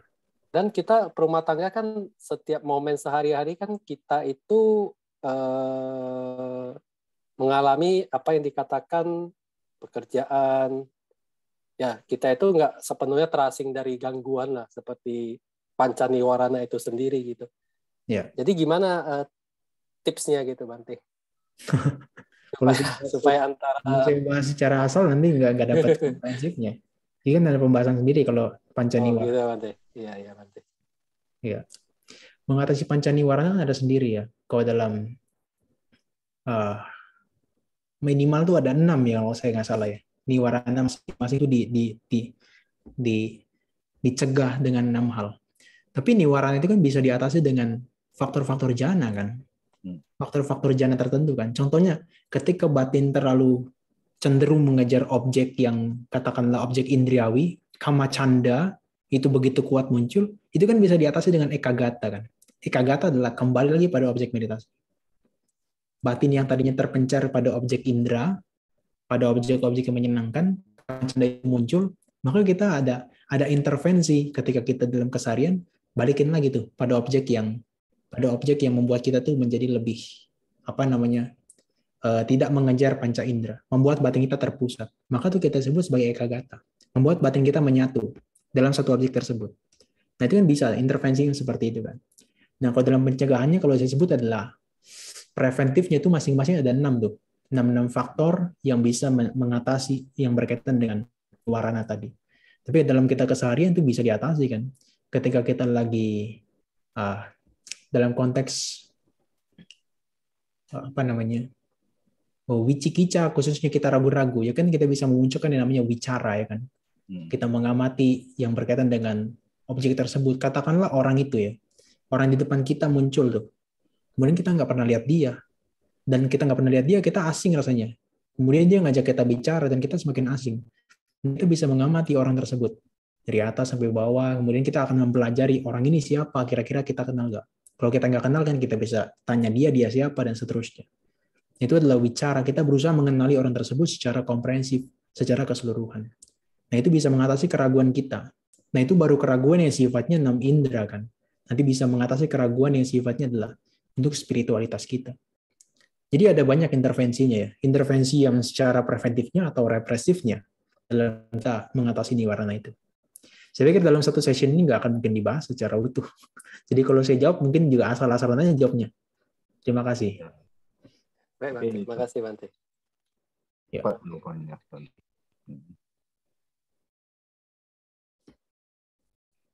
Oke, silakan lagi.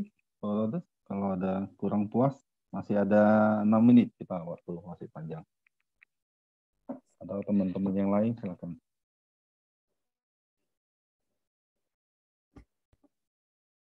Untuk minggu depan mungkin Bante materialnya bisa di-share dulu mungkin ya barangkali Bante. Saya sudah siapkan sih sebetulnya. Oh, ya. Nanti saya share lah supaya saya nggak capek-capek jelaskan. Kita diskusi aja. Ya, jadi biasanya kalau materinya udah di-share kan orang bisa barangkali teman-teman bisa capture aja ya di sini ya. Saya tampilkan di sini ada. Maksudnya di-share di Boleh di-share aja di WhatsApp, nanti saya kirim. Di WhatsApp ya, betul. Sorry. Nah, ini dia. Jadi masing-masing faktor ini kan dia punya kondisi tertentu ya. Kondisi-kondisi yang bisa memunculkan dia. Nah, ini bagus kalau gitu. Jadi mungkin sekali baca belum tentu ngerti ya gitu ya. Nanti ya. Bagus kalau di dalam komentar Satipatthana kita itu bagus kalau teman-teman baca ya. Oh iya, ini komprehensif sekali gitu. Makasih nanti di-share aja teman-teman bisa dapat lah. Oke. Terima kasih.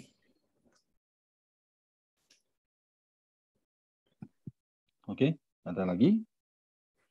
Di chat nggak ada ya. Ini nggak masuk ke YouTube kan ya? Ke season nggak kan ya? Enggak. Enggak ya, oke. Takutnya ada di YouTube, ada yang bertanya pula di YouTube, nggak ada ya? Oh, enggak. Nggak ada. Oke.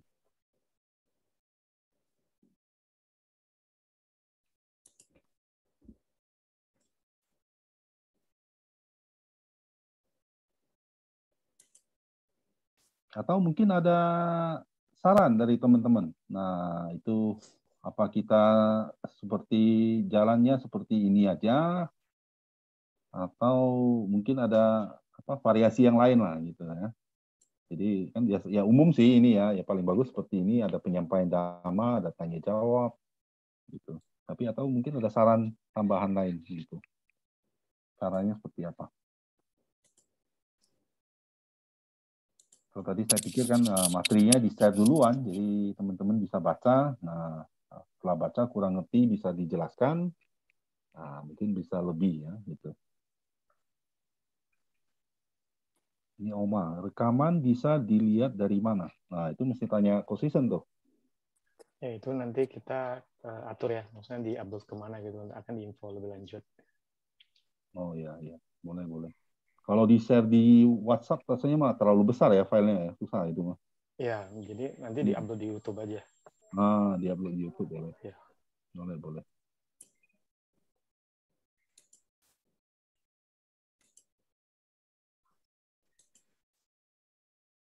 Kalau nggak salah kan Suta ini sering dikaitkan dengan ini Sang Buddha lagi sakit atau Bante Moggallana lagi sakit. Jadi kalau Bante sendiri lihat keterkaitan Sata Bojjhanga ini gitu lebih spesifik lah sehingga sakit itu bisa berkurang. Dalam hal-hal apa itu bisa menyebabkan demikian nanti? Secara saintifik saya belum menemukan sumbernya. Kalau saya jawab nanti asal-asalan banget. Ya. Penguat untuk referensi ini. Ya memang tuh sangat sering disebutkan, khususnya Bante siapa? Bante Sang Buddha sendiri, kemudian Bante Moggallana, Bante Mahakassapa itu juga pernah mengalami ini kan. Dan ketika diulang itu katakanlah bisa tersembuhkan. Tapi dalam konteks ini ya, saya sering menggarisbawahi. Jadi kan orang-orang yang mengerti ya, orang-orang yang memahami Sata Bojjhanga ya. Dan kadang-kadang ada yang mengatakan ulang aja Sata Bojjhanga. Tapi kalau orang itu nggak ngerti konteksnya Sata Bojjhanga itu apa, mau diulang kayak gimana pun juga nggak akan bisa sembuh. Itu kan dalam konteks ini kan ketika diulang mengingat lagi berkaitan dengan pelatihan dari Sata Bojjhanga itu khususnya the mindfulness, kemudian memunculkan piti dan seterusnya. Nah itu kan bisa membuat orang itu jasmaninya rileks dan seterusnya, sehingga jasmani atau kegelisahan secara fisiknya bisa tersembuhkan. Karena dia memahami kan apa itu sati, apa itu dhamma wicaya, apa itu piti, apa itu wirya, pasadi, kemudian samadhi dan upeka. Dia memahami.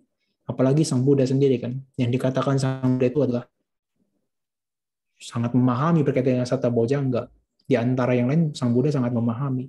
Maka ketika diulang ya, meskipun hanya mendengar sati, kemudian dhamma wicaya dan seterusnya, itu bisa membangkitkan batin yang tadinya bukan gelisah ya, dalam konteks jasmani yang tadinya sakit itu bisa menjadi tersembuhkan. Ya kalau misalnya nanti katakanlah confusion ya, sakit tapi belum paham tentang ini, itu diulang barangkali hanya memunculkan refleks batin yang tenang aja, tapi nggak bisa memunculkan sampai yang sembuh seperti itu. Jadi jangan membabi buta ya teman-teman sekalian.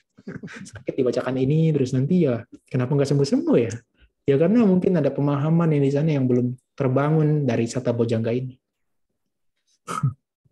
Ya padahal di Bojjhanga Samhita 175 sutta ya, 175 atau 180-an. Tapi orang sering fokusnya ya ke itu Gilana Sutta aja. Gilana Sutta aja ya. Iya kan, fokusnya ke situ. Karena bisa nyembuhin sakit gitu ya. Ya karena ya di buku biru juga nyetaknya begitu kan. Panduannya juga begitu sih. Terbatas. Terbatas ya gitu ya. Ya betul.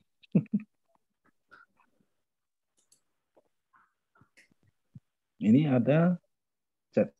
Bentar. Nanti boleh tanya, kenapa orang yang memperdalam meditasi ada yang gila? Ada yang bilang nggak kuat belajar meditasi. Emang ada yang meditasi gila? Ini penempatan mindfulness-nya pada sesuatu yang keliru.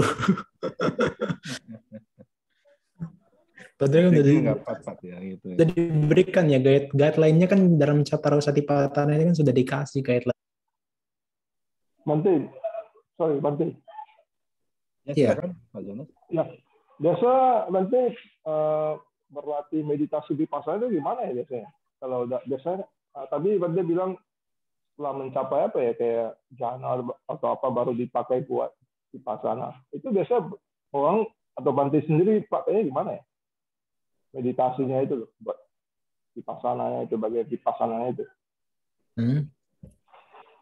Biasanya pakainya gimana? Maksudnya latihannya gimana gitu? Latihannya, Cara meditasinya atau gimana? cara gitu? meditasinya. Ya, yang biasa dipraktik di Bante gitu loh, buat vipassananya. Ya, tadi kan saya sebutkan bahwa dari tahap 1 sampai tahap 12 itu bisa dikatakan dalam konteks dia samatha atau vipassana. Ya, dalam praktek vipassana biasanya guru-guru meditasi itu kan berbeda-beda ya, satu tempat dengan yang lainnya.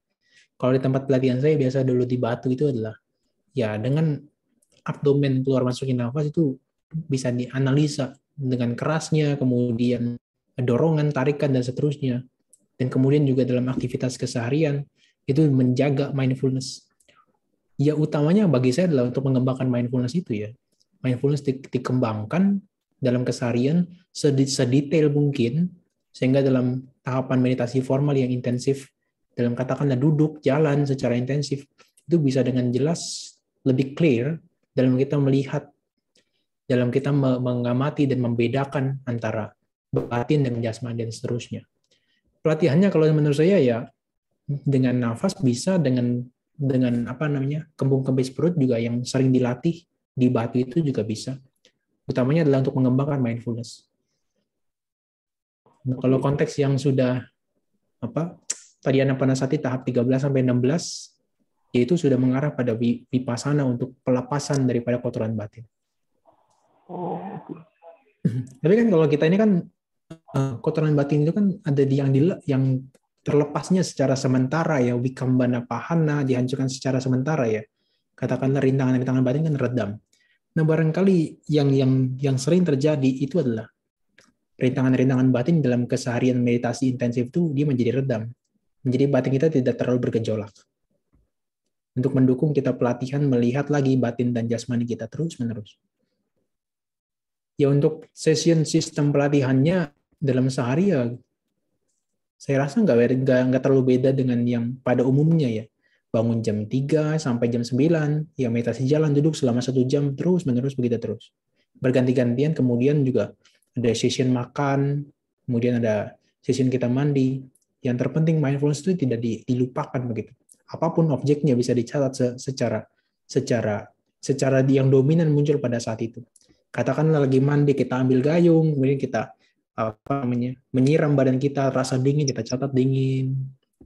Ya tadi yang seperti Ko Sutrisno bilang, apapun objeknya bisa dicatat, bukan hanya sekedar menjaga satu objek, tapi apapun objeknya bisa dicatat yang dominan tadi. Yaitu untuk menjaga mindfulness kita supaya tidak terputus.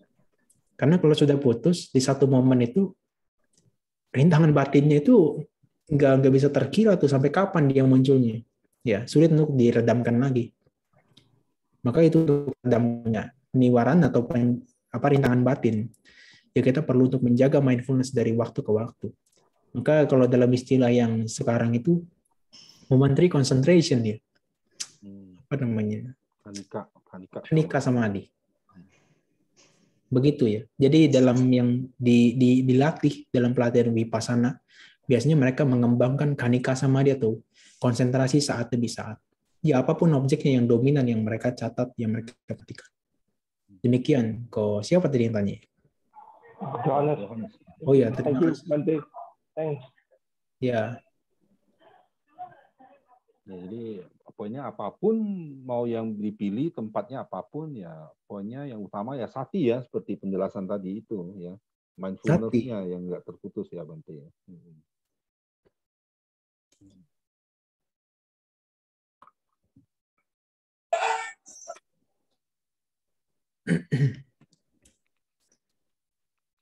Oke, kita udah 9 menit lewat sedikit, nggak apa-apa ya. Nah, bahasanya cukup menarik dan cukup padat. Barangkali kalau masih ada yang mau bertanya, silakan. Mungkin satu ya. Satu, kalau nggak ada ya mungkin kita tutup.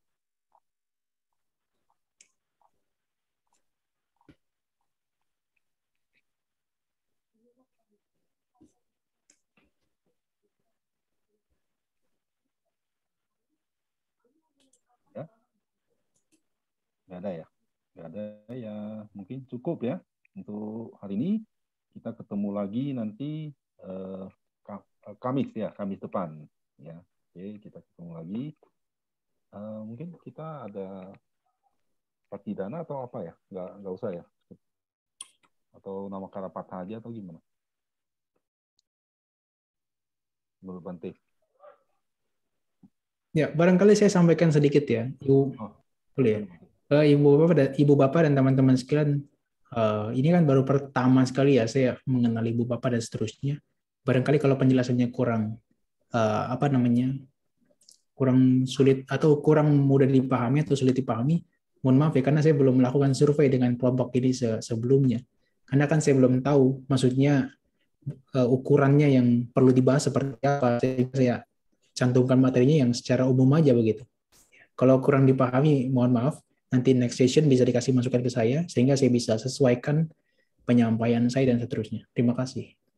Ya, baik. Terima kasih Bante. Ya, silakan ya teman-teman kalau pengennya seperti ini. Nah, nanti Bante pertimbangkan gitu ya. Mungkin bahasnya yang lebih detail ya, silakan nanti pertimbangkan gitu ya. Tapi kalau saya pribadi pendapat ya cukup ya menarik dan bagus lah ya. Jadi mulai dari secara general, nah kita masuk yang spesifik nanti satu persatu gitu. Baik ya. Jadi ya tadi kita awali dari mungkin ditutup dengan namo tassa atau Patidana ya. Ya silakan Bante kalau ini. Ya silakan Coach Trisno lah. Nama Karapatha boleh. Oh ya. Oke. Baiklah ya. Jadi teman-teman kita udah bahas Dhamma hari ini ya. Jadi semoga yang kita bahas bermanfaat bagi kita ya. Juga mungkin bermanfaat sebagai jasa kebajikan juga ya. Semoga bermanfaat bagi semua makhluk gitu. Ya, tutupnya nama Karapatha ya, Bante? Oke, Arahang ya. Oke lah ya. Jadi sama-sama Anjali kita tutup dengan nama Karapatha. Arahang sama sambuddho bhagawa buddham bhagawantam abhiwademi